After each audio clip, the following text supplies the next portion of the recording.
Pandia.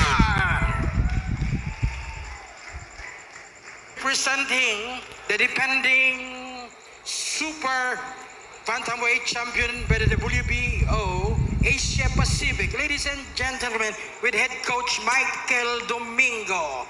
Ladies and gentlemen, boxer Gabriel Santissima.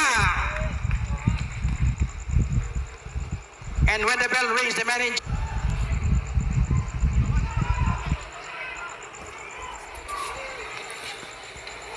So ito na po mga idol, ang laban po ni Gabriel Santissima laban po kay Marcelo Pandian.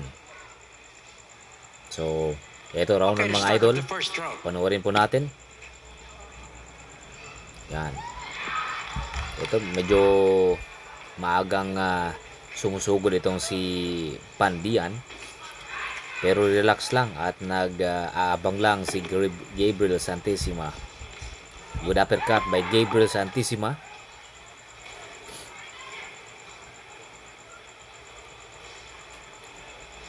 Yan.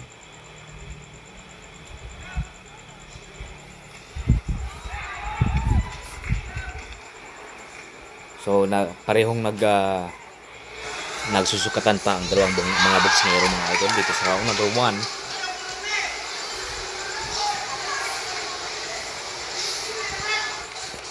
Yun, good uppercut.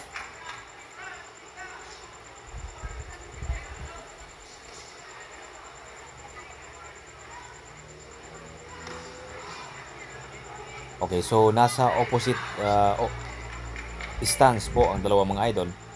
Si Gabriel Santissima ay southpaw, samantalang itong si Pandian ay orthodox stance.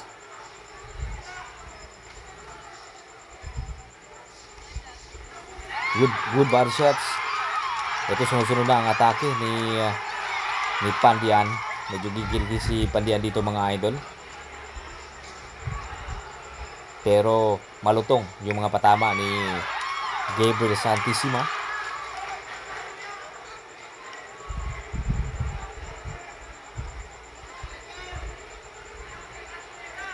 So may ilang minuto na po ang nalalabi sa round number 1.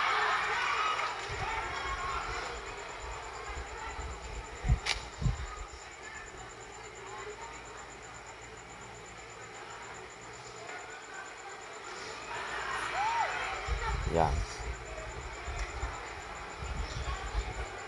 So nakataas po ang depensa ni Pandian. Yun, good combinations by Gabriel Santissima.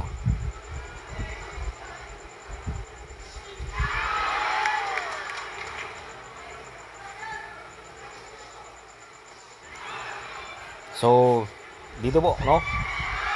Ayun. Bagsak agad itong si Pandian mga idol. And I don't think na tatayo pa to mga idol.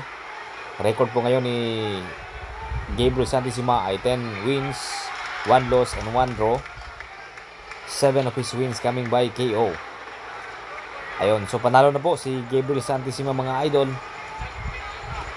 So umangat na po ang kanyang record na 10 wins and 11 wins and 8 KOs. Alright. So hindi umabot ng 2 rounds ang kalaban mga idol. Panalo po si Gabriel Santissima via TKO sa round number 1. Ladies and gentlemen, the end comes of the official time, 2 minutes and 49 seconds of the very first round. We have a winner by knockout victory and still the WBO Asia Pacific Super Bantamweight Champion. Ladies and gentlemen, boxer Gabriel Santissima.